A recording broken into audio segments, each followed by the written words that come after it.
আজকে সকাল সকাল উঠেই টুকটাক বাজার করার জন্য আর হোটেলের চা পরোটা খাওয়ার জন্য বের হলাম। টুকটাক বাসার সবজি বাজার লাগতো। আর হচ্ছে এই যেটা প্রচণ্ড গরম পড়েছে না, বৃষ্টি হচ্ছে রাতের বেলা, কিন্তু তাও হচ্ছে কেমন যেন একটা গরম লাগে। তারপর ডাব কিনে কিছু শাক বাজার টাজার করে তারপরে চা দিয়ে পরোটা কার কার পছন্দ, আমার তো খুব ভালো লাগে। তারপর বাসায় চলে আসলাম, এসে যে আমার পাখিরাদের জন্য খাবার দিলাম আর ডাবটাকে কেটে নিলাম।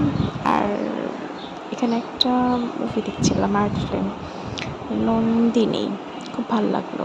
আমার এই ধরনের মুভি প্রচণ্ড ভাল লাগে, প্রচণ্ড। তারপরে লাঞ্চের টাইম চলে আসলো, লাঞ্চের টাইমে খিচুড়ি খাচ্ছিলাম, এটা ভাবি দিয়েছিল আমার। খিচুড়ি কলিজা। তারপর হচ্ছে বিকালে বিকালে হতেছে একটু ফাস্টফুড ট্রাই করলাম।